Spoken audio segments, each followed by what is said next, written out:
by the current FBI and the current Department of Justice and the White House is, of course, something that needs to be investigated, because the crowning jewel of the whole thing. Cover-up of crimes, and it's being conducted by the federal government and federal law enforcement agencies, as well as the White House. So that is why it's on my desk. It's on my desk, but I won't release it now. In the Oversight Committee, because Daddy Trump's in the middle of them. All of them. Those original files, and so it's important to also understand that, legally speaking, we have subpoenaed the entire full unredacted Epstein files from not only the Department of Justice and the administration, but also from the estate.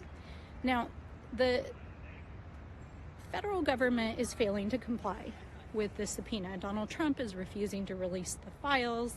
He's done everything in his power to try to keep them from being released, but the estate has been releasing documents, and that's why this week we received another tranche of documents from the estate, including all of these emails, in which we now know from tools that were developed across the week that Donald Trump is named over 1,600 times in these private emails and text messages and other correspondence that Jeffrey Epstein had. And so it's astounding, just astounding. The questions that, of course, we have in our oversight over the White House and the Department of Justice and FBI as to why they have not released the original files and their failure to comply with. Well, we did kind of know the answer to that question.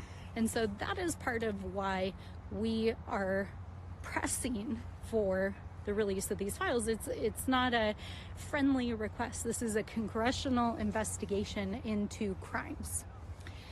Now let's talk about the political implications. Now, whatever mentions, whatever involvement, whatever happened between Donald Trump and Jeffrey Epstein is clearly something that the president, for whatever reasons, does not want into the public domain. And he has done everything he can over the last several months to try to bury these files. And based on public reporting, we know that Pam Bondi told the president that he appears in the files multiple times. Until those files are released, we won't know the nature of what that implication is, but we know he's named in them. And